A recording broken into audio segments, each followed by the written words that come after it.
ਅਸਲਾਮੁਅਲੈਕੁਮ ਜੀ ਆਇਆਂ ਨੂੰ ਪੰਜਾਬੀ ਤਬਸਰੇ ਦੇ ਵਿੱਚ। ਤੇ ਅੱਜ ਅਸੀਂ ਗੱਲ ਕਰਾਂਗੇ ਜਿਹੜੀ ਪਾਕਿਸਤਾਨ ਹੁਣ ਕੁੱਤਿਆ ਕੁੱਤਿਆ ਹੋ ਰਹੀ ਹੈ। ਇਹ ਇੱਕ ਟੈਸਟ ਹੈ ਜਿਹੜਾ ਬਾਰ-ਬਾਰ ਪੰਜਾਬੀਆਂ ਦਾ ਲਿਆ ਜਾ ਰਿਹਾ। ਪੰਜਾਬੀ ਇਸੇ ਤੇ ਹੀ ਖੁਸ਼ ਹੋ ਜਾਂਦੇ ਨੇ ਕਿ ਅਸੀਂ ਸ਼ਾਇਦ ਜਾਨ ਛੁਡਾ ਲਾਂਦੇ, ਲੇਕਿਨ ਇੱਕ ਦਿਹਾੜੇ ਵਾਂਡੇ ਹੋ ਜਾਣਾ, ਕਿਉਂਕਿ ਉਹ ਅੱਗੇ ਉਹਨਾਂ ਨੇ ਗੋਹੇ ਤੇ ਟੈਕਸ ਲਾਉਣ ਦੀ ਕੋਸ਼ਿਸ਼ ਕੀਤੀ ਹੈ ਤੇ ਬਾਅਦ ਚ ਮੁੱਕਰ ਗਏ। ਹੁਣ ਉਹਨਾਂ ਨੇ ਸੋਲਰ ਤੇ ਵੀ ਕਰ ਦਿੱਤਾ ਤੇ ਕੁੱਤਿਆਂ ਦਾ ਵੀ ਨਾਲ ਹੀ ਸ਼ੋਸ਼ਾ ਛੱਡ ਦਿੱਤਾ। ਹੁਣ ਇਹਨਾਂ ਨੇ ਕਰਨਾ ਕੀ ਹੈ, ਇੱਕ ਚੀਜ਼ ਤੇ ਲਾ ਲੈਣ ਦੇ ਤੇ ਇੱਕ ਦਾ ਛੱਡ ਦੇਣ ਦੇ। ਜਿਸ ਤਰ੍ਹਾਂ ਤੇਲ ਵਧਾਉਂਦੇ ਨੇ, 100 ਵਧਾ ਕੇ ਤੇ 20 ਘਟਾ ਲਿਆ ਤੇ ਆਖਿਆ ਘਟਾ ਦਿੱਤਾ। ਇਹਦੇ ਤੇ ਅੱਜ ਸਾਡੇ ਨਾਲ ਮੌਜੂਦ ਨੇ ਨਸੀਮ ਭਾਈ, ਇਹਨਾਂ ਨਾਲ ਅਸੀਂ ਡਿਸਕਸ ਕਰਾਂਗੇ ਸੋਲਰ ਦੇ ਜਿਹੜੇ ਟੈਕਸ ਨੇ ਉਹਨਾਂ ਤੇ ਵੀ ਤੇ ਕੁੱਤਿਆਂ ਤੇ ਵੀ। ਜੀ ਨਸੀਮ ਭਾਈ अस्सलाम वालेकुम। जी वालेकुम अस्सलाम रहमतुल्लाहि व बरकातहू। सर जी की कुत्तिया कराई जे? सर जी मैं तो कहना है कि अच्छा इकदाम है कुत्तिया हाँ, क्योंकि ठीक इस तुसी जी कोई चीज़ रख रहे हो तो जिम्मेदारी भी चुको ना। ਉਹਦੀ ਵਜ੍ਹਾ ਤੋਂ ਕਿਤਨੇ ਮਾਸੂਮ ਲੋਕਾਂ ਨੂੰ, ਜਾਨਵਰਾਂ ਨੂੰ ਕੁੱਤਾ ਲੜ ਜਾਂਦਾ ਤੇ ਉਹ ਵਿਚਾਰੇ ਬਿਮਾਰ ਹੋ ਜਾਂਦੇ ਨੇ ਜਾਂ ਕਈ ਖੁਦ ਵੀ ਪਾਗਲ ਹੋ ਜਾਂਦੇ ਨੇ। ਪਰ ਇਹ ਗਲਤੀ ਕਿਹਦੀ ਹੁੰਦੀ ਜਿਸ ਬੰਦੇ ਰੱਖਿਆ ਹੁੰਦਾ? ਉਹਦੀ ਲਾਪਰਵਾਹੀ। ਉਹ ਨਹੀਂ ਲੜਦਾ, ਨਹੀਂ ਉਹ ਨਹੀਂ ਲੜਦਾ, ਲੇਕਿਨ ਉਹ ਲੜਦੇ ਤੇ ਉਹਨੇ ਜਿਹੜੇ ਅਵਾਰਾ ਨੇ। ਅੱਜ ਤੱਕ ਕਿਸੇ ਦਾ ਨਹੀਂ ਸੁਣਿਆ ਕਿ ਕਿਸੇ ਬੰਦੇ ਨੇ ਰੱਖਿਆ ਤੇ ਉਹਨੇ ਕਿਸੇ ਨੂੰ ਵੱਢਿਆ। ਜਿਹਦਾ ਵੀ ਸੁਣਿਆ ਨਾ ਉਹਦਾ ਇਹ ਹੀ ਸੁਣਿਆ ਕਿ ਬਾਹਰੋਂ ਅਵਾਰਾ ਕੁੱਤੇ ਨੇ ਜਿਹੜੇ ਉਹ ਫਿਰ ਪੈ ਗਏ। ਸਰ ਤੁਹਾਨੂੰ ਕਿਸ ਤਰ੍ਹਾਂ ਪਤਾ ਕਿ ਉਹ ਅਵਾਰਾ ਹੀ ਸੀ? ਤੁਸੀਂ ਤੁਹਾਡਾ ਕਾਰਡ ਕੇ ਤੁਸੀਂ ਕਿਹਾ ਜੀ ਹਮਾਰਾ ਤਾਂ ਹੈ ਹੀ ਨਹੀਂ, ਤੁਸੀਂ ਜ਼ਿੰਮੇਦਾਰੀ ਲਾ ਦੋਗੇ। ਹੁਣ ਇੱਕ ਮਿੰਟ ਚਲੋ ਉਸ ਬਾਅਦ ਛੱਡਦੇ ਹਾਂ। ਹੁਣ ਇਹ ਨਵਾਂ ਸਿਸਟਮ ਬਣਾਉਣ ਦੀ ਕੋਸ਼ਿਸ਼ ਕਰ ਰਹੇ ਨੇ, ਜਿਹੜਾ ਲਾਗੂ ਕਰਨਗੇ ਉਹ ਕੀ ਹੈ? ਉਹ ਤੁਸੀਂ ਰਜਿਸਟ੍ਰੇਸ਼ਨ ਕਰਾਉਣੀ ਹੈ ਆਪਣੇ ਕੁੱਤੇ ਦੀ ਜਾ ਕੇ ਯੂਨੀਅਨ ਕੌਂਸਲ 'ਚ, ਜਾਂ ਜਿਹੜੇ ਐਨੀਮਲ ਲਾਈਫ ਸਟਾਕ ਵਾਲੇ ਜਿਹੜਾ ਹੁੰਦਾ ਡਾਕਟਰ ਉਹਦੇ ਕੋਲੋਂ। ਠੀਕ ਹੈ, ਤੁਹਾਡੇ ਕੋਲ ਜਿਤਨੇ ਵੀ ਕੁੱਤੇ ਨੇ ਉਹਨਾਂ ਦੀ ਤੁਸੀਂ ਰਜਿਸਟ੍ਰੇਸ਼ਨ ਕਰਾ ਦੇਣੀ ਹੈ। ਉਹਨਾਂ ਦੀ ਉਮਰ, ਨਸਲ, ਰੰਗ ਵਗੈਰਾ ਦੱਸਣਗੇ। ਗਾਲਿਬਨ ਉਹਨਾਂ ਨੂੰ ਕੋਈ ਜਿਸ ਤਰ੍ਹਾਂ ਇੱਥੇ ਅਮਰੀਕਾ ਦੇ ਵਿੱਚ ਟੈਗ ਲੱਗ ਜਾਂਦਾ ਜਾਂ ਜਿਸਮ ਦੀ ਚਿਪ ਪੈ ਜਾਂਦੀ ਹੈ, ਉਹਨਾਂ ਨੂੰ ਇਸ ਤਰ੍ਹਾਂ ਸਿਸਟਮ ਕਰਨਾ ਚਾਹੀਦਾ ਹੈ। ਅਮਰੀਕਨ ਸਿਸਟਮ ਮਤਲਬ ਜਿਤਨੇ ਵੀ ਵੈਸਟਰਨ ਵਰਲਡ ਹੈ, ਮੈਂ ਤਾਂ ਅਮਰੀਕਾ ਹੀ ਰਹਿੰਦਾ ਤੇ ਮੈਂ ਇੱਥੇ ਦੀ ਗੱਲ ਕਰ ਸਕਦਾ ਹਾਂ ਕਿ ਉਹ ਕੁੱਤੇ ਦੇ ਵਿੱਚ ਉਹ ਹੋਣੀ ਹੈ ਚਿਪ ਜਾਂ ਕੋਈ ਦਾ ਸਿਸਟਮ ਹੋਣਾ ਕਿ ਪਤਾ ਜਾਣਾ ਕਿਹੜਾ ਮਾਲਕ ਸੀ, ਕਿਹਦਾ ਸੀ, ਤਾਂ ਕਿ ਰਿਸਪੋਂਸੀਬਿਲਿਟੀ ਹੋਵੇ। ਠੀਕ ਹੈ ਨਾ? ਉਹਦੇ ਵਿੱਚ ਤੁਹਾਡੀ ਓਨਰ ਦਾ ਨਾਂ ਹੋਏਗਾ, ਉਹਦਾ ਐਡਰੈਸ ਮਾਲਕ ਦਾ ਖੁਦ ਹੋਏਗਾ, ਉਹਦੇ ਵਾਲਦ ਸਾਹਿਬ ਦਾ ਨਾਂ ਹੋਏਗਾ। ਫਿਰ ਜਿਹੜਾ ਕੁੱਤੇ ਦੀ ਨਸਲ ਵਾਲਦ ਸਾਹਿਬ ਦਾ ਜਾਂ ਮਾਲਕ ਦੇ ਵਾਲਦ ਸਾਹਿਬ ਨਹੀਂ, ਉਹ ਵੀ ਹੁੰਦਾ ਹੈ। ਜੇ ਤੁਸੀਂ ਪੈਡੀਗਰੀ ਰੱਖਦੇ ਹੋ ਤੇ ਉਹ ਪੂਰੀ ਤੁਹਾਨੂੰ ਸ਼ਜਰਾ ਆ ਜਾਂਦਾ ਕਿੱਥੋਂ ਕੁੱਤਾ ਸ਼ੁਰੂ ਹੋਇਆ ਸੀ, ਕਿੱਦਾਂ ਗਿਆ ਹੈ। ਜੇ ਤੁਸੀਂ ਪੈਡੀਗਰੀ ਰੱਖਦੇ ਹੋ ਤਾਂ ਉਹਦੇ ਪੂਰੀ ਨਸਲ ਦਾ ਨਿਕਲ ਆਉਂਦਾ ਹੈ ਸ਼ਜਰਾ। ਸਹੀ। ਉਹ ਤੇ ਬਾਕੀ ਜਿਹੜਾ ਤੁਸੀਂ ਇਨਸਾਨ ਨੇ ਪਹਿਲਾਂ ਆਪਣਾ ਦੇਣਾ ਤੇ ਫਿਰ ਕੁੱਤੇ ਦੀ ਇਨਫੋਰਮੇਸ਼ਨ ਦੇਣੀ ਹੈ। ਫਿਰ ਜਦੋਂ ਬੱਚੇ ਹੋਣਗੇ ਉਹਨਾਂ ਦੇ ਵੀ ਹੈ। ਫਿਰ ਉਹਨੂੰ ਤੁਸੀਂ ਟੀਕੇ ਲਵਾਉਣੇ ਨੇ। ਟੀਕੇ ਲਵਾਉਣੇ ਨਾਲ ਕੀ ਹੁੰਦਾ ਹੈ, ਕੁੱਤਾ ਨਾਈਸ ਐਂਡ ਕਾਮ ਹੋ ਜਾਂਦਾ ਹੈ। ਉਹਦੇ 'ਚ ਜਿਹੜੀ ਹੈ ਇੱਕ ਨੈਚੁਰਲ ਇੰਸਟੈਂਟ ਹੁੰਦਾ ਨਾ ਕਿ ਮੈਂ ਕਿਸੇ ਬੰਦੇ ਨੂੰ ਲੜਨਾ ਹੈ, ਉਹ ਘੱਟ ਜਾਂਦਾ ਹੈ। ਫਿਰ ਉਹ ਲੜਨੇ ਤੋਂ ਬਾਅਦ ਜੇ ਕਿਸੇ ਨੂੰ ਚੱਕ ਪਾ ਵੀ ਜਾਂਦਾ ਹੈ ਤੇ ਉਹਦੇ ਵਿੱਚ ਜ਼ਹਿਰੀਲੀ ਮਾਦਾ ਘੱਟ ਜਾਂਦਾ ਹੈ। ਠੀਕ ਹੈ ਨਾ? ਉਹਦੀ ਵੈਕਸੀਨੇਸ਼ਨ ਦੇ ਹੋਰ ਵੀ ਬੜੇ ਬਿਮਾਰੀ ਤੋਂ ਬਚਦੇ ਨੇ ਜੀ। ਹੁਣ ਮੈਂ ਰੱਖਿਆ ਰਾਖੀ ਵਾਸਤੇ, ਮੇਰਾ ਡੇਰਾ। ਠੀਕ ਹੈ, ਤੁਸੀਂ ਉਹਦੇ 'ਚ ਡਿਸਕ੍ਰਾਈਬ ਕਰੋਗੇ ਕਿ ਮੈਂ ਕੁੱਤਾ ਰੱਖਿਆ ਰਾਖੀ ਵਾਸਤੇ। ਪੂਰੀ ਸੁਣ ਲਓ ਜੀ ਜੀ। ਮੈਂ ਰੱਖਿਆ ਕਿ ਅਗਰ ਕੋਈ ਰਾਤੀ ਕੋਈ ਬੰਦਾ ਆਉਂਦਾ ਤਾਂ ਉਹਨੂੰ ਵੱਢੇ। ਠੀਕ ਹੈ, ਤੇ ਜੇ ਮੈਂ ਉਹਨੂੰ ਵੈਕਸੀਨ ਲਾ ਕੇ ਨਾ ਲਾਓ ਤੇ ਰੋਟੀਆਂ ਖਵਾਉਣ ਵਾਸਤੇ ਰੱਖ ਲੈਣਾ ਵੀ ਤੂੰ ਰੋਟੀਆਂ ਖਾ ਤੇ ਇੱਥੇ ਸੁੱਤਾ ਰਹੋ, ਤੇ ਮੈਨੂੰ ਰੱਖਣ ਦਾ ਕੀ ਫਾਇਦਾ? ਦੇਖੋ, ਮੈਨੂੰ ਕੋਈ ਪੁੱਛੇ ਤਾਂ ਕੁੱਤੇ ਦਾ ਪ੍ਰਾਇਮਰੀ ਕੰਮ ਕੀ ਹੈ? ਕੁੱਤੇ ਦਾ ਕੰਮ ਹੈ ਕਿ ਤੁਹਾਨੂੰ ਨਾਕ ਕਰਨਾ, ਕੈਟ ਦੇਣੀ, ਸ਼ੋਰ ਮਚਾਉਣਾ। ਅੱਗੋਂ ਇਨਸਾਨ ਦਾ ਕੰਮ ਹੈ ਕਿ ਜਾ ਕੇ ਉੱਥੋਂ ਉਸ ਚੀਜ਼ ਨੂੰ ਟੈਕਲ ਕਰਨਾ ਜਾਂ ਚਾਰਜ ਬਣਨਾ ਕਿ ਕੀ ਹੋ ਰਿਹਾ, ਕੌਣ ਚੋਰ ਹੈ, ਕੋਈ ਜਾਨਵਰ ਹੈ ਕੀ। ਫਿਰ ਤੁਸੀਂ ਗੱਲ ਕਰ ਰਹੇ ਹੋ ਅਮਰੀਕਨ ਸਿਸਟਮ ਦੀ। ਸਰ ਜਿੰਨੇ ਕੋ ਟੈਕਸ ਉੱਥੇ ਲੱਗ ਰਹੇ ਜੇ ਨਾ, ਤੇ ਸਹੂਲਤਾਂ ਕੋਈ ਨਹੀਂ ਜੇ। ਨਹੀਂ, ਇਹ ਗਲਤ ਗੱਲ ਹੈ। ਵੇਖੋ, ਜੇ ਤੁਸੀਂ ਇੱਕ ਚੀਜ਼ ਹੈ ਕਿ ਤੁਸੀਂ ਕਹਿੰਦੇ ਹੋ ਕਿ ਅਸੀਂ ਸਟੈਂਡਰਡ ਇੰਟਰਨੈਸ਼ਨਲ ਰੱਖਣਾ ਜਾਂ ਅਮਰੀਕਨ ਜਾਂ ਯੂਰਪੀਅਨ ਰੱਖਣਾ ਹੈ, ਤੇ ਭਾਈ ਆਸਤੇ ਆਸਤੇ ਆਵਾਮ ਦੇ ਵੀ ਰੇਜ਼ ਅਪ ਕਰੋ ਨਾ। ਹੁਣ ਤੁਸੀਂ ਆਵਾਮ ਨੂੰ ਹੋਰ ਥੱਲੇ ਦਬਾਈ ਜਾ ਰਹੇ ਹੋ ਤੇ ਉਹ ਪ੍ਰੈਸ਼ਰ ਪਾਈ ਜਾ ਰਹੇ ਹੋ। ਇੱਕ ਮਿੰਟ ਮੈਂ ਤੁਹਾਨੂੰ ਦੱਸਾਂ ਕਿ ਤੁਸੀਂ ਗੱਲ ਕਰ ਰਹੇ ਹੋ ਕੁੱਤਿਆਂ ਤੇ ਟੈਕਸ, ਲਾਇਸੈਂਸ ਦੀ। ਟੈਕਸ ਨੂੰ ਛੱਡ ਦਿਓ, ਲਾਇਸੈਂਸ ਦੀ, ਸਿੰਪਲ ਟੈਕਸ ਨਹੀਂ ਮੈਂ ਕਹਿੰਦਾ ਜੀ। ਅਗਰ 300 ਰੁਪਇਆ ਉਹਦਾ ਹੋਏਗਾ 1 ਰੁਪਇਆ। ਠੀਕ ਹੈ, ਇਹ ਪਹਿਲੇ ਇੱਕ ਫਸਾਣ ਦਾ ਚੱਕਰ ਹੈ। ਐਗਜ਼ੈਕਟਲੀ, ਇਹ ਤੁਹਾਨੂੰ ਫਸਾਇਆ ਜਾ ਰਿਹਾ, ਫਿਰ ਅੱਗੋਂ ਵਧਣਾ ਨੇ। ਹੁਣ ਕਿਆ ਸਿਰਫ ਕੁੱਤੇ ਪਾਕਿਸਤਾਨ ਦੇ ਵਿੱਚ, ਪੰਜਾਬ ਵਿੱਚ ਹੀ ਨੇ? ਨਹੀਂ, ਉਹ ਆਸਤੇ ਆਸਤੇ ਫਿਰ ਪੂਰੇ ਦੇਖੋ ਸਰ, ਇਹ ਤਾਂ ਫਿਰ ਵਫਾਕ ਨੂੰ ਚਾਹੀਦਾ ਕਿ ਉਹ ਇਹ ਚੀਜ਼ ਇਸ਼ੂ ਕਰੇ ਤਾਂ ਕਿ ਪੂਰੇ ਪਾਕਿਸਤਾਨ 'ਚ ਹੋਏ। ਬਿਲਕੁਲ ਇਸ ਤਰ੍ਹਾਂ ਹੋਣਾ ਚਾਹੀਦਾ ਹੈ। ਕੁੱਤਾ ਵੱਢ ਲੈ, ਦਵਾਈ ਸਿੰਧ ਵਿੱਚ ਨਹੀਂ ਲੱਭਦੀ। ਨਹੀਂ ਲੱਭਦੀ। ਲਾਇਸੈਂਸ ਤੁਸੀਂ ਸਾਨੂੰ ਪੰਜਾਬ 'ਚ ਦੇ ਰਹੇ ਹੋ, ਕਿਉਂ? ਕਿ ਪੰਜਾਬੀਆਂ ਨੇ ਕੋਈ ਵੱਖਰੀ ਸ਼ੈ ਕਰ ਲਈ ਹੈ? ਪੰਜਾਬੀਆਂ ਦੇ ਬਾਰ-ਬਾਰ ਪੰਜਾਬੀਆਂ ਤੇ ਟੈਕਸ, ਬਾਰ-ਬਾਰ ਪੰਜਾਬੀਆਂ ਤੇ ਟੈਕਸ ਹੈ ਤਾਂ ਇਲਾਜ ਹੈ। ਮੈਂ ਬੜਾ ਖੁਸ਼ ਹਾਂ, ਕਿਉਂ ਕਿ ਅਸੀਂ, ਸਾਡਾ ਖੂਨ ਹੀ ਗੁਲਾਮੀ ਵਾਲਾ ਪੰਜਾਬੀਆਂ ਦਾ। ਮੇਰੀ ਮਾਜ਼ਰਤ ਅਗਰ ਕਿਸੇ ਨੂੰ ਗੱਲ ਬੁਰੀ ਲੱਗੇ ਤੇ ਜੋ ਹਾਲਾਤ ਨੇ ਸਾਡੇ ਹੋਏ ਹੀ ਨੇ ਕਿ ਅਸੀਂ ਗੁਲਾਮੀ 'ਚ ਖੁਸ਼ ਰਹਿੰਦੇ ਹਾਂ। ਮੈਂ ਅੱਗੇ ਸ਼ਾਇਦ ਗੱਲ ਕੀਤੀ ਹੋਵੇ ਕਿ ਨਹੀਂ, ਉਹ ਕੋਈ ਬਾਦਸ਼ਾਹ ਸੀ ਨਾ, ਉਹਦੀ ਰਿਆਇਆ ਸੀ ਪੰਜਾਬੀਆਂ ਆਤੀ। ਉਹ ਬੜਾ ਦੁਖੀ ਸੀ ਵੇ, ਮੇਰੇ ਕੋਲ ਕੋਈ ਗੱਲਬਾਤ ਨਹੀਂ ਲੈ ਕੇ ਆਉਂਦੇ ਵੇ ਕੀ ਹੋਣਾ ਚਾਹੀਦਾ, ਕੀ ਕਰਨਾ ਚਾਹੀਦਾ। ਖੋਤਿਆਰ ਸੁਬਾਹ ਕੰਮ ਤੇ ਜਾਂਦੇ ਨੇ, ਸ਼ਾਮੀ ਆ ਜਾਂਦੇ ਨੇ। ਉਹਨਾਂ ਨੇ ਆਪਣੇ ਸਿਪਾਹੀਆਂ ਨੂੰ ਕਿਹਾ ਵੇ, ਉਹ ਪੁਲ ਸੀ ਇੱਕ ਰਾਵੀ ਦਾ, ਉੱਥੋਂ ਲੰਘ ਕੇ ਉਹ ਸਾਰੇ ਕੰਮ ਤੇ ਜਾਂਦੇ ਆਉਂਦੇ। ਉਹਨੇ ਉੱਥੇ ਪੁਲਿਸ ਵਾਲੇ ਲਾ ਦਿੱਤੇ। ਉਹਨੇ ਕਿਹਾ ਰੋਜ਼ ਸੁਬਾਹ ਇਹਨਾਂ ਨੂੰ ਨਾ ਇੱਕ ਇੱਕ ਲਿੱਤਰ ਮਾਰਿਆ ਕਰੋ। ਉਹ ਵਜ਼ੀਰਾਂ ਨੇ ਬਾਦਸ਼ਾਹ ਨੂੰ ਕਿਹਾ ਵੀ ਇੰਨਾ ਕੋਈ ਨਹੀਂ ਬਾਜ਼ ਆਉਣਾ, ਤੂੰ ਐਵੇਂ ਟਾਈਮ ਜ਼ਾਇਆ ਕਰ ਰਿਹਾ, ਉਹਨਾਂ ਨੂੰ ਮਾਰ ਰਿਹਾ, ਕੋਈ ਫਾਇਦਾ ਨਹੀਂ। ਉਹਨੇ ਕਿਹਾ ਨਹੀਂ ਆਉਣਗੇ। ਉਹ ਜੁਮੇ ਵਾਲੇ ਦਿਨ ਛੁੱਟੀ ਸੀ, ਸਾਰੇ ਉੱਥੇ ਇਕੱਠੇ ਹੋ ਕੇ ਆ ਗਏ। ਬਾਦਸ਼ਾਹ ਉਹ ਬਾਂਦਰ ਹਾਰ ਬੜੀਆਂ ਟਪੋਸ਼ੀਆਂ ਮਾਰੇ ਕਿ ਇਹਨਾਂ ਨੂੰ ਸਮਝ ਆ ਗਈ, ਆ ਗਏ ਨੇ ਅੱਜ ਮੇਰੇ ਕੋਲ। ਵਜ਼ੀਰਾਂ ਆਖਿਆ ਸੁਣ ਤੇ ਸਹੀ, ਕਹਿੰਦੇ ਕੀ ਨੇ? ਉਹਨੇ ਕਿਹਾ ਹਾਂ ਵੀ ਦੱਸੋ ਕੀ ਮਸਲਾ। ਉਹਨਾਂ ਕਿਹਾ ਬਾਦਸ਼ਾਹ ਸਲਾਮਤ, ਲਿੱਤਰ ਭਾਵੇਂ 2 ਮਾਰ ਲਿਆ ਕਰੋ, ਬੰਦੇ ਵਧਾਓ, ਸਾਡਾ ਟਾਈਮ ਨਾ ਜ਼ਾਇਆ ਹੋਵੇ। ਅਸੀਂ ਆ ਉਹ ਕੌਮ ਕਿ ਅਸੀਂ ਘਰ ਬਹਿ ਕੇ ਹਰ ਬੰਦਾ ਰੌਲਾ ਪਾਉਂਦਾ, ਹਰ ਬੰਦਾ ਗੱਲ ਕਰਦਾ, ਬਾਹਰ ਕੋਈ ਬੰਦਾ ਬੋਲਣ ਦੇ ਹੱਕ 'ਚ ਨਹੀਂ। ਜਿੰਨਾ ਚਿਰ ਤੁਸੀਂ ਬੋਲਣਾ ਨਹੀਂ, ਉਹ ਸਿਆਣੇ ਕਹਿੰਦੇ ਨੇ ਉਹ ਜਿੰਨਾ ਚਿਰ ਬੱਚਾ ਰੋਵੇ ਨਾ, ਮਾਂ ਉਹਨੂੰ ਦੁੱਧ ਵੀ ਨਹੀਂ ਪਿਆਲਦੀ। ਜਿੰਨਾ ਚਿਰ ਤੁਸੀਂ ਬੋਲਣਾ ਨਹੀਂ, ਇਹ ਹੁਣ ਟੈਕਸ ਤੁਹਾਡੇ ਸਿਰ ਨੇ। ਕਿਉਂ? ਜਿਹੜੇ IMF ਨਾਲ ਮੁਆਹਦੇ ਹੋਏ ਨੇ ਨਾ, ਉਹ ਹੁਣ ਤੁਹਾਡੇ ਤੇ ਪੈਣੇ ਨੇ।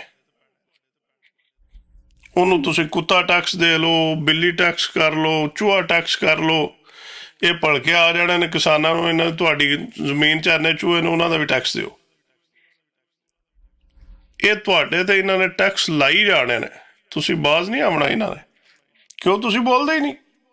ਜਦੋਂ ਬੋਲਣਾ ਨਹੀਂ, ਟੈਕਸ ਲੱਗਣੇ ਨੇ। ਹੁਣ ਤੁਹਾਡੇ ਸੋਲਰ ਸ਼ਰੀਫ ਵਾਲੇ ਨੇ 10 kV ਤੇ 10,000 ਰੁਪਇਆ, 10 ਕਿਲੋਵਾਟ ਦਾ ਨਾ ਜਿਹੜਾ ਸੋਲਰ ਸਿਸਟਮ, ਉਹਦੇ ਤੇ 10,000 ਰੁਪਇਆ। ਇਸ ਸਾਲ ਇਹਨਾਂ ਨੇ ਸਿਰਫ ਤੁਹਾਨੂੰ 10,000 ਲਾਣਾ ਹੈ। ਅਗਲੇ ਸਾਲ ਇੱਕ ਤੋਂ 10 ਵੱਧ ਜਾਏਗਾ। ਦੂਜੇ ਨੰਬਰ ਤੇ ਇਹਨਾਂ ਕਹਿਣਾ ਜੀ ਹੁਣ ਹਰ ਪਲੇਟ ਦਾ ਇਤਨਾ ਖਰਚਾ ਹੈ। ਨਹੀਂ, ਇਹ ਰੋਂਗ ਹੈ। ਇਹ ਤੁਸੀਂ ਠੀਕ ਕਹਿ ਰਹੇ ਹੋ ਕਿ ਦੇਖੋ ਦੁਨੀਆ ਦੇ ਵਿੱਚ ਤੁਹਾਨੂੰ ਸਬਸਿਡੀ ਦਿੱਤੀ ਜਾਂਦੀ ਹੈ ਕਿ ਤੁਸੀਂ ਸ਼ੁਕਰ ਸੋਲਰ 'ਤੇ ਜਾ ਰਹੇ ਹੋ, ਤੁਸੀਂ ਆਪਣਾ ਵਜ਼ਨ ਆਪ ਚੁੱਕ ਰਹੇ ਹੋ ਅਤੇ ਗੌਰਮੈਂਟ ਨੂੰ ਵੀ ਵਾਪਸ ਕਰ ਰਹੇ ਹੋ। ਇਹ ਨਵਾਂ ਇਹਨਾਂ ਨੇ ਸਿਸਟਮ ਕਰਦਾ ਕਿ ਜਿਹੜਾ ਬੰਦਾ ਆਪਣੀ ਇਨਵੈਸਟਮੈਂਟ ਕਰ ਰਿਹਾ, ਜੇ ਆਪ ਖੁਦ ਕਫੀਲ ਹੋਣਾ ਚਾਹੁੰਦਾ, ਤੁਸੀਂ ਉਹਨੂੰ ਹੋਰ ਥੱਲੇ ਸੁੱਟ ਰਹੇ ਹੋ। ਇਹ ਰੋਂਗ ਹੈ। ਉਹਨਾਂ ਨੂੰ ਟੈਕਸ ਬ੍ਰੇਕ ਦੇਣੀ ਚਾਹੀਦੀ ਹੈ ਅਤੇ ਬਲਕਿ ਮਤਲਬ ਜਿਤਨਾ ਸਸਤਾ ਕਰ ਸਕੇ ਸੋਲਰ ਸਿਸਟਮ ਕਰਨ। ਨਹੀਂ, ਮੇਰਾ ਇਹ ਚਲੋ ਠੀਕ ਹੈ ਜੀ, ਤੁਸੀਂ ਮੇਰੇ ਇਹਦੇ ਤੇ ਇਤਰਾਜ਼ ਤਾਂ ਬਹੁਤ ਨੇ, ਲੇਕਿਨ ਮੇਰੀ ਗੱਲ ਫਿਰ ਹੋਈ ਹੈ ਕਿ ਸਿਰਫ ਪੰਜਾਬ 'ਚ ਕਿਉਂ? ਪੰਜਾਬ ਦੀ ਫਿਰ ਉਹੀ ਤੁਹਾਡੇ ਲਈ ਗੱਲ ਹੈ ਕਿ ਪੰਜਾਬ ਦੀ ਆਵਾਮ ਬੋਲਦੀ ਨਹੀਂ ਹੈਗੀ, ਫਿਰ ਸੜਕ 'ਤੇ ਨਹੀਂ ਆਉਂਦੀ, ਜਾਂ ਮਤਲਬ ਉਹ ਅਸਲ 'ਚ ਤੁਹਾਡੇ ਜਿਹੜੇ ਪੰਜਾਬ ਦੇ ਇਲੈਕਟਿਕ ਅਫੀਸ਼ੀਅਲ ਨੇ ਜਿਹੜੇ ਇਲੈਕਟ ਹੋ ਕੇ ਜਾਂਦੇ ਨੇ, ਉਹ ਵੀ ਉੱਥੇ ਘੁੱਗੂ ਹੀ ਬਣ ਜਾਂਦੇ ਨੇ। ਉਹ ਬਿਲਕੁਲ ਹੀ ਪੈਸੇ ਪੈਸੇ ਕਰਕੇ ਬਾਜਮਾਤ ਹੋਏ ਖੜੇ ਜਾਂਦੇ ਜਾ ਕੇ। ਸਰ, ਉਹਨਾਂ ਨੇ ਬਾਜਮਾਤ ਹੋਣਾ ਹੈ, ਫਿਰ ਬੰਦਾ ਉੱਥੇ ਕੀ ਉਹਦੀ ਵਜ੍ਹਾ ਹੈ ਕਿ ਚੋਰ ਵੀ ਕਦੀ ਬੋਲੇ। ਬਿਲਕੁਲ, ਮਤਲਬ ਉਹਨਾਂ ਨੂੰ ਕੁਝ ਬੋਲਣਾ ਚਾਹੀਦਾ ਕਿ ਇਹ ਚੀਜ਼ ਗਲਤ ਹੈ। ਤੁਸੀਂ ਮਤਲਬ ਡੈਮੋਕ੍ਰੇਸੀ ਦਾ ਮਤਲਬ ਹੀ ਕੀ ਹੈ ਕਿ ਤੁਸੀਂ ਹਰ ਬੰਦੇ ਦੀ ਇੱਕ ਆਵਾਜ਼ ਹੁੰਦੀ ਹੈ। ਕੀ ਕਹਿ ਰਹੇ? ਡੈਮੋਕ੍ਰੇਸੀ। ਨਹੀਂ, ਪੰਜਾਬੀ ਦੱਸੋ ਨਾ, ਮੇਰੇ ਵੇਖਣ ਵਾਲਿਆਂ ਨੂੰ ਪਤਾ ਲੱਗੇ। ਇਹ ਜਿਹੜਾ ਸਿਆਸੀ ਨਿਜ਼ਾਮ ਹੁੰਦਾ ਹੈ, ਜੇ ਤੁਸੀਂ ਪਾਸੇ ਬੰਦੇ ਨੂੰ ਆਪਣਾ ਸਿਆਸੀ ਬਣਾ ਕੇ ਭੇਜਦੇ ਹੋ, ਜਮਹੂਰੀਅਤ ਹੋ ਗਈ, ਆਪਣੇ ਬੰਦੇ ਨੂੰ ਜਿਹੜੇ ਭੇਜ ਰਹੇ ਹੋ ਆਪਣੇ ਨੂੰ। ਕਿਹੜੀ ਜਮਹੂਰੀਅਤ? ਜਿਹੜੀ ਪਾਕਿਸਤਾਨ ਵਿੱਚ? Yes sir. ਉਹਨੂੰ ਜਮਹੂਰੀਅਤ ਕਹਿੰਦੇ ਨੇ? ਇਸ ਟਾਈਮ ਨਹੀਂ ਕਹਿ ਸਕਦੇ, ਜਿਸ ਹਾਲਾਤ 'ਚ ਬਣੀ ਹੈ, ਜੋ ਸਿਸਟਮ ਚੱਲਿਆ ਹੈ ਜਾਂ ਚੱਲ ਰਿਹਾ ਹੈ। ਨਹੀਂ, ਇਸ ਟਾਈਮ ਨਹੀਂ, ਤੁਸੀਂ 1950 ਤੋਂ ਸ਼ੁਰੂ ਹੋ ਜਾਓ। ਕਿਆ ਉਹਨੂੰ ਜਮਹੂਰੀਅਤ ਕਹਿੰਦੇ ਨੇ ਜੋ ਕੁਝ ਹੁੰਦਾ ਰਿਹਾ? ਨਹੀਂ, ਇਹ ਤਾਂ ਸਾਨੂੰ ਗੋਲੀ ਦਿੱਤੀ ਗਈ ਹੈ ਜਮਹੂਰੀਅਤ ਦੀ। ਜਮਹੂਰੀਅਤ ਹੈ ਤਾਂ ਨਹੀਂ। ਬਿਲਕੁਲ। ਜਿੱਥੇ ਤੁਹਾਨੂੰ ਇਸ ਮੁਲਕ ਦੇ ਵਿੱਚ ਅਸੀਂ ਬੈਠੇ ਹਾਂ, ਅਸੀਂ ਟਰੰਪ ਦੇ ਖਿਲਾਫ ਵੀ ਉੱਠ ਕੇ ਗੱਲ ਕਰੀਏ ਨਾ, ਤਾਂ ਕਿਸੇ ਬੰਦੇ ਸਾਨੂੰ ਹੱਥ ਨਹੀਂ ਲਾਣਾ। ਰੀਜ਼ਨ ਪਤਾ ਕਿਉਂ? ਇਹਨੂੰ ਕਹਿੰਦੇ ਨੇ ਜਮਹੂਰੀਅਤ। ਐਗਜ਼ੈਕਟਲੀ। ਉੱਥੇ ਮੈਂ ਖਲੋ ਕੇ ਹੁਣ ਪਾਕਿਸਤਾਨ, ਮੈਂ ਇੱਥੇ ਬੈਠਿਆ, ਮੈਂ ਕਿਸੇ ਦੀ ਗੱਲ ਕਰਨਾ ਤੇ ਮੇਰੇ ਵਾਸਤੇ ਟਰਬਲ ਹੈ। ਮੈਂ ਬੜੀਆਂ ਗੱਲਾਂ ਜਿਹੜੀਆਂ ਸਾਨੂੰ ਸੈਂਸਰ ਕਰਨੀਆਂ ਪੈਂਦੀਆਂ ਨੇ, ਅਸੀਂ ਨਹੀਂ ਕਰ ਸਕਦੇ। ਇਹਨੂੰ ਤੁਸੀਂ ਜਮਹੂਰੀਅਤ ਨਹੀਂ ਕਹਿ ਸਕਦੇ। ਨਹੀਂ, ਮੈਂ ਤਾਂ ਤੁਹਾਨੂੰ ਆਪਣਾ ਤਾਂ ਇਹ ਪਾਕਿਸਤਾਨ ਦੇ ਬਾਰੇ ਦੇਵਾਂ, ਇਹ ਡਿਕਟੇਟਰਸ਼ਿਪ ਪਲੱਸ ਹੀ ਹੁੰਦੀ ਜਾ ਰਹੀ ਹੈ। ਹਰ ਬੰਦਾ ਆਪਣੇ ਵਿੱਚ ਹੋਰ ਹਰ ਅੰਦਰ। ਸਰ ਹੁਣ ਤੁਸੀਂ ਦੇਖੋ ਨਾ, ਜਿਹੜਾ ਲਾ ਇਹਨਾਂ ਨੇ ਹੋਰ ਚੇਂਜ ਕੀਤੇ ਨੇ, ਤੁਹਾਨੂੰ ਪਤਾ ਨਾਦਰਾ ਦੇ ਵਿੱਚ ਲਾ ਚੇਂਜ ਹੋ ਰਹੇ ਨੇ। ਉਹ ਕਿਹੜੇ? ਅੱਗੇ ਬੇਫਾਰਮ ਬਣਦਾ ਸੀ ਬੱਚੇ ਦਾ ਜੀ, ਇੱਕ ਦਫਾ, ਬਿਲਕੁਲ, ਜਿਹੜਾ ਰਹਿੰਦਾ ਸੀ 18 ਸਾਲ ਤੱਕ। ਬਿਲਕੁਲ। ਜਦੋਂ ਆਈਡੀ ਕਾਰਡ ਬਣਨਾ ਤੇ ਬੇਫਾਰਮ ਖਤਮ ਹੋਣਾ। ਬਿਲਕੁਲ। ਹੁਣ ਬੱਚੇ ਦਾ ਬੇਫਾਰਮ ਬਣਨਾ 3 ਵਾਰੀ। ਉਹ ਕਿਉਂ? ਜਦੋਂ ਬੱਚਾ ਪੈਦਾ ਹੋਣਾ ਤੇ ਉਹਦਾ ਬੇਫਾਰਮ ਬਣਨਾ। ਠੀਕ ਹੈ। 3 ਸਾਲ ਤੋਂ ਬਾਅਦ ਫਿਰ ਬੇਫਾਰਮ ਹੋਰ ਬਣੇਗਾ, ਜਿਹੜਾ 10 ਸਾਲ ਤੱਕ ਰਹੇਗਾ। ਫਿਰ 10 ਸਾਲ ਤੋਂ ਬਾਅਦ ਫਿਰ ਉਹਦਾ ਬੇਫਾਰਮ ਬਣੇਗਾ, ਜਿਹਦੇ ਤਸਵੀਰ ਲੱਗੇਗੀ ਉਹਦੀ, ਉਹ ਤੁਹਾਡਾ 18 ਸਾਲ ਤੱਕ ਰਹੇਗਾ। ਅੱਛਾ, ਇਹ ਫਿਰ ਕਿਉਂ ਕੀਤਾ ਗਿਆ? ਪੈਸਾ ਬਣਾਉਣਾ ਨਾ। ਹਰ ਦਫਾ ਤੁਸੀਂ ਬੇਫਾਰਮ ਬਣਵਾਉਣਾ, ਤੁਸੀਂ ਫੀਸ ਦੇਣੀ ਹੈ। ਐਗਜ਼ੈਕਟਲੀ।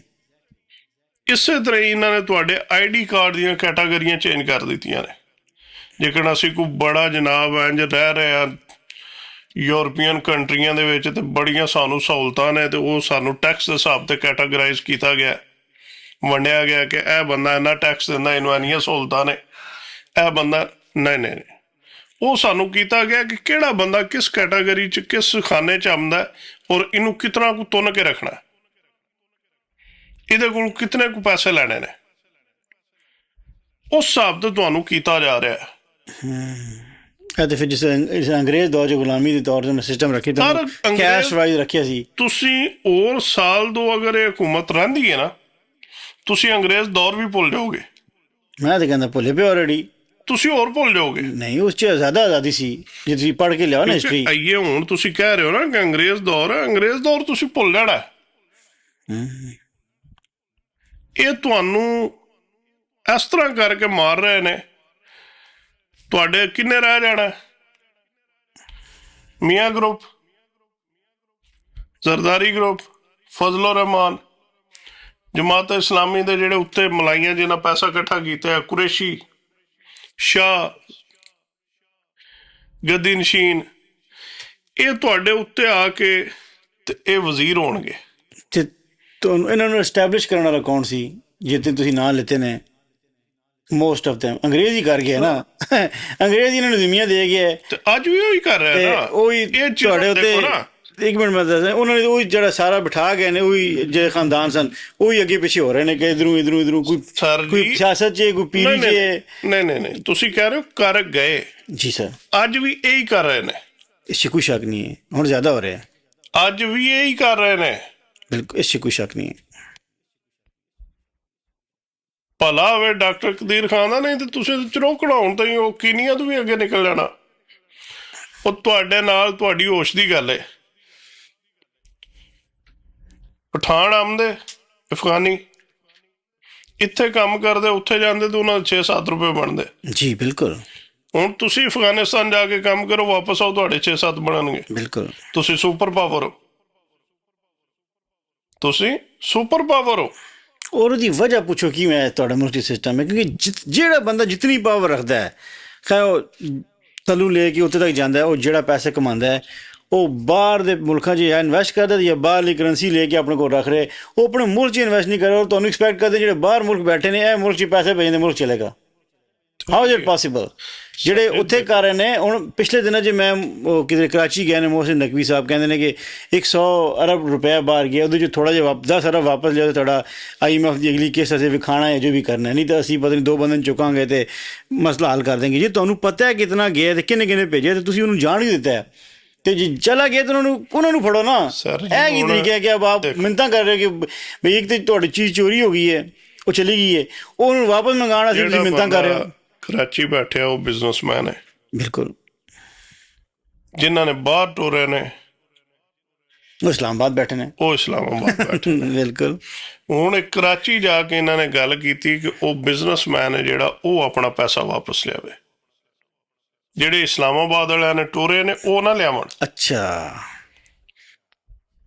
ਨਹੀਂ ਤੇ ਇਸਲਾਮਾਬਾਦ ਗੱਲ ਕਰਦੇ ਨਾ, ਵੀ ਜਿਹੜਾ 100 ਢੋ ਰਿਹਾ ਜੇ ਉਹਦੇ 10 ਮੰਗਾ ਲਓ। ਬਿਲਕੁਲ ਹਾਂ, ਬਿਜ਼ਨਸਮੈਨ ਤਾਂ ਜਿਸ ਤਰ੍ਹਾਂ ਵੀ ਕੀਤਾ ਉਹਨੇ ਬੜੀ ਮੁਸ਼ਕਿਲ ਨਾਲ ਬਚਾ ਕੇ, ਔਰ ਸਿਰਫ ਕਿਉਂਕਿ ਬਿਜ਼ਨਸਮੈਨ ਜਿਹੜੇ ਉਹਨਾਂ ਦੀ ਮੁਹੱਬਤ ਸੀ ਔਰ ਲੱਗੇ ਪਏ ਧੱਕੇ ਖਾ ਰਹੇ ਪਾਕਿਸਤਾਨ 'ਚ, ਕਿਸੇ ਦੀ ਔਲਾਦ ਪਾਕਿਸਤਾਨ ਜਾਣਾ ਚਾਹੁੰਦੀ, ਜਿਹਦੇ ਕੋਲ ਜਿਹੜਾ ਵੀ ਰਿਸੋਰਸ ਹੈ ਨਾ, ਉਹ ਪਾਕਿਸਤਾਨ ਤੋਂ ਨਿਕਲ ਕੇ ਬਾਹਰ ਜਾਣਾ ਚਾਹੁੰਦੇ ਨੇ। ਖੈਰ ਜਿਸ ਮੁਲਕ ਦੇ ਨੇ, ਮਤਲਬ ਜਿਸ ਕੈਟੇਗਰੀ ਦੇ ਜਿਹੜਾ ਵੀ ਕਾਰੋਬਾਰ ਨੇ, ਖੈਰ ਉਹ ਗੌਰਮੈਂਟ ਦੇ ਕਿਸੇ ਮੁਲਾਜ਼ਮ ਦਾ ਬੇਟਾ ਜਿਹੜਾ ਹਾਈ ਲੈਵਲ 'ਤੇ ਜਾਂ ਕੋਈ ਬਿਜ਼ਨਸਮੈਨ ਹੈ, ਉਹਨਾਂ ਦੇ ਬੱਚਿਆਂ ਦੇ ਕਿ ਅਸੀਂ ਬਾਹਰ ਜਾ ਕੇ ਪੜ੍ਹੀ, ਉੱਥੇ ਸੈਟਿੰਗ ਕਰ ਦਈਏ, ਉਹ ਉੱਥੇ ਨਹੀਂ ਰਹਿਣਾ ਚਾਹੁੰਦੇ।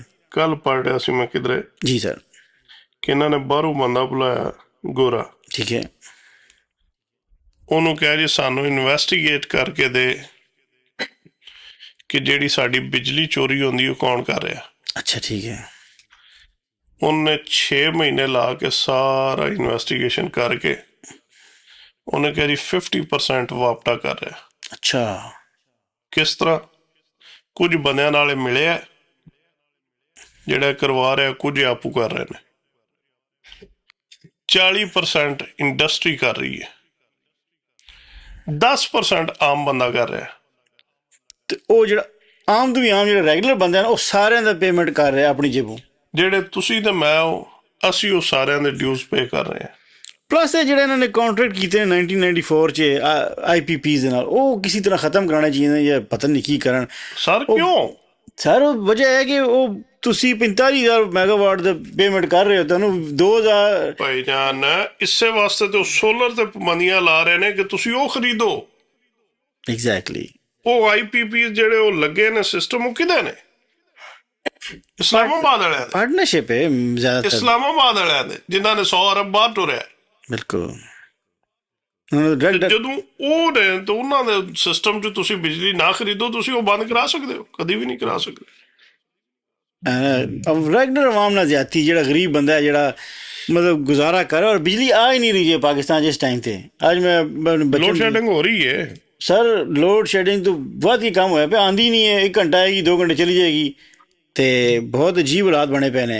और तुहाड़ी तो अल्लाह माफ़ी है जी, कोई खुद अपनी तो ज़ाती जंग भी नहीं है ना, जी जंग तो आराम दी बाहर मुल्क लगी भी है। जंग आई कोई जिस दिन तुहाड़ी खुदा ना खासा लग गई, फिर उस दिन की होएगा? उस दिन खत्म हो जाएगी अर्शा। उस दिन हुण जिहड़ा आंदी 1 घंटा तो आंदी है, 2-3 घंटे बाद वो भी नहीं आनी फिर।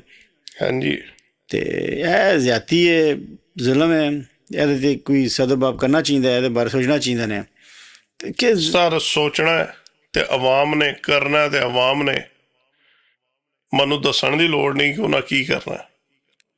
जी बिल्कुल ठीक है, मैं कोई एडा आलम फाजल नहीं आ, बिल्कुल वो सारे सियाने ने, लेकिन ਜਿਹੜੇ पाकिस्तान बैठे ना वो सारे सियाने ने, लेकिन अवाम हुण कुछ नहीं कर सकती जो हालात बन गए ने। और नहीं सर जी, नहीं नहीं, जिस दिन भी होना है, जिस दिन भी करना है, अवाम ने करना। चलो अल्लाह करे जी। ना तुसी कर सकते हो तो ना मैं कर सकना, तो ना इमरान खान कर सकता जे। ये जो भी होना है, जदों भी होना है, अवाम ने करना। नहीं, इमरान खान साहब को 3.5-4 साल सन कर देना, और सर नहीं सी ना कर देना, नहीं सी। चलो बाकी को 30 साल आ गए ने, 25 साल आ गए ने, 15 आ गए। खान साहब को नहीं सी 3 साल, वो कोविड सी। चलो एक गल तो ठीक है, बस कुछ न कुछ बुनियाद रखी। लेकिन मैं तुहानू दस्या कि खान साहब भी कोई नहीं कर सकते, नहीं कर सकते। किन्ने करना? अवाम ने। ते अवाम कौन है? तुहाडा सिंध, KP, बलोचिस्तान, इन्हां दी अवाम पंजाब नालों घट है, बहुत घट है। तीनों मिला तो फिर भी पंजाब ज्यादा है, पंजाब ज्यादा है। बिल्कुल। तो जदों पंजाब वाले बुज़दिल हो जाण, जे पंजाब वाले दलेर होंदे तो गोरे ने हुकूमत करनी सी? नहीं, कदी भी नहीं सी करनी। पंजाब इधर होए या पंजाब उधर होए, ਜਿਹੜੇ ਬਾਹਰ ਬੈਠੇ ਜੇ ਉਹ ਬੋਲਦੇ ਜੇ, ਜਿਹੜੇ ਉੱਥੇ ਬੈਠੇ ਜੇ ਉਹ ਨਹੀਂ ਜੇ ਬੋਲਦੇ। ਉਧਰਲੇ ਪੰਜਾਬ ਵਾਲੇ ਬੜੇ ਦਲੇਰ ਨੇ, ਇਹ ਤੁਸੀਂ ਨਹੀਂ, ਮੈਂ ਵੇਖਿਆ ਨਹੀਂ, ਸਾਰੇ ਨਹੀਂ ਜੇ। ਮੈਂ ਤੁਹਾਨੂੰ ਨਹੀਂ ਸਾਰੇ ਚਲੋ ਨਹੀਂ, ਲੇਕਿਨ ਮੈਂ ਉਹਦੀ ਵਜ੍ਹਾ ਦੱਸਦਾ ਕਿ ਜਿਸ ਕੋ ਉਹਨਾਂ ਦੇ ਨਹੀਂ ਛੋਟੀ ਗੱਲ ਹੈ, ਜਿਹੜਾ ਮੈਂ ਵੇਖਿਆ ਸੀ, ਜਿਹੜਾ ਉਹਨਾਂ ਦੀ ਜ਼ਮੀਨ ਦੇ ਉੱਤੇ ਜਿਹੜੇ ਸਰ ਮੈਂ ਤੁਹਾਨੂੰ ਉਹਦੇ ਤੋਂ ਤੁਸੀਂ ਬੜਾ ਨੇ ਮਾਰ ਖਾਦੀ ਔਰ ਮਾਰੇ ਨੇ। ਦੱਸ ਦਿਆਂਗਾ। ਚਲੋ ਸਾਡਾ ਬਿਜ਼ਨਸ ਨਹੀਂ ਹੈ, ਲੇਕਿਨ ਗੱਲ ਲੰਮੀ ਹੋ ਜਾਣੀ ਹੈ। ਉਸ ਪਾਸੇ ਮੈਂ ਫਿਰ ਵੀ ਯੂਨਿਟੀ ਤੇ ਏਕਾ ਵੇਖਿਆ ਹੈ ਸਰ। ਉਹ ਕਿੰਨੇ ਕਰਾਇਆ? ਬਾਹਰ ਵਾਲਿਆਂ ਨੇ। ਜੋ ਵੀ ਹੋਇਆ ਉਹਨਾਂ ਨੇ ਥੋੜ੍ਹਾ ਬਹੁਤ ਕੀਤਾ ਹੈ। ਉਧਰੋਂ ਉਹਨਾਂ ਨੇ ਬਹੁਤ ਆਪਣੇ ਆਪ ਨੂੰ ਤਕਲੀਫ ਪਰੇਸ਼ਾਨੀ ਕੱਟ ਕੇ ਤੇ ਆਪਣਾ ਆਪ ਨੂੰ ਬਚਾਇਆ ਹੈ। ਮੇਰੇ ਖਿਆਲ 'ਚ ਤਾਂ ਬਚ ਗਏ ਸਨ, ਕਿਉਂਕਿ ਕਾਨੂੰਨ ਵਾਪਸ ਚਲਾ ਗਿਆ ਸੀ। ਵਰਨਾ ਉਹ ਜਿਸ ਤਰ੍ਹਾਂ ਈਸਟ ਇੰਡੀਆ ਕੰਪਨੀ ਆ ਗਈ ਸੀ, ਕੰਮ ਉਹ ਕਰਦੇ ਤੇ ਦਿੰਦੇ ਕਿਸੇ ਨੂੰ। ਉਹਨਾਂ ਨੇ ਕਿਹਾ ਅਸੀਂ ਇਹ ਨਹੀਂ ਬਰਦਾਸ਼ਤ ਕਰਾਂਗੇ, ਬੜੀ ਮਾਰਾਂ ਖਾਧੀਆਂ ਨੇ, ਬਾਰਿਸ਼ਾਂ 'ਚ ਰਹੇ ਨੇ, ਸਰਦੀ ਗਰਮੀ, ਉਹਨਾਂ ਨੇ ਬਰਦਾਸ਼ਤ ਕਰਕੇ ਤੇ ਉਹ ਕਾਨੂੰਨ ਵਾਪਸ ਕਰਾਤਾ। ਕਿਸੇ ਹੋਰ ਟਾਪਿਕ ਤੇ ਇਹਦੇ ਤੋਂ ਫਿਰ ਗੱਲ ਕਰਾਂਗੇ। ਠੀਕ ਹੈ, ਟਾਈਮ ਕਾਫੀ ਹੋ ਗਿਆ ਜੀ। ਤੇ ਅੱਲਾ ਦਾ ਨਾਂ ਲਿਆ, ਕੋਈ ਅਕਲ ਨੂੰ ਹੱਥ ਮਾਰੋ ਤੇ ਇਹਦੇ ਬਾਰੇ ਸੋਚੋ। ਇਹ ਹੌਲੀ ਹੌਲੀ ਟੈਕਸ ਲਾ ਰਹੇ ਜੇ, ਫਿਰ ਇਹ ਲੈਣੇ ਕੋਈ ਨਹੀਂ ਨੇ ਮਗਰੋਂ। ਤੇ ਸਾਡਾ ਤਾਂ ਜਿਸ ਦਿਨ ਨੂਨ ਲੀਗ ਲੈ ਗਈ ਨਾ, ਜਿਹੜਾ ਡਾਲਰ ਇਹਨਾਂ ਨੇ ਡੱਕਿਆ ਮਸਨੂਈ ਤਰੀਕੇ ਨਾਲ, ਇਹ ਚੜ੍ਹ ਜਾਣਾ। ਤੇ ਸਾਨੂੰ ਤਾਂ ਫਰਕ ਨਹੀਂ ਪੈਣਾ, ਸਾਡੇ ਉਤਨੇ ਹੀ ਡਾਲਰ ਲੱਗਣੇ ਨੇ, ਤੁਹਾਨੂੰ ਫਰਕ ਪੈਣਾ। ਸੋਚੋ ਇਹਦੇ ਤੇ ਅਗਰ ਕੋਈ ਗੱਲ ਬੁਰੀ ਲੱਗੀ ਹੋਏ ਤਾਂ ਮਾਜ਼ਰਤ, ਤੇ ਅਗਰ ਕੋਈ ਗੱਲ ਅੱਛੀ ਲੱਗੀ ਹੈ ਤਾਂ ਚੈਨਲ ਨੂੰ ਲਾਈਕ, ਸ਼ੇਅਰ ਔਰ ਸਬਸਕ੍ਰਾਈਬ ਕਰੋ। ਇਨਸ਼ਾਅੱਲਾ ਜ਼ਿੰਦਗੀ ਰਹੀ ਤਾਂ ਫਿਰ ਮਿਲਾਂਗੇ। ਅੱਲਾ ਹਾਫਿਜ਼।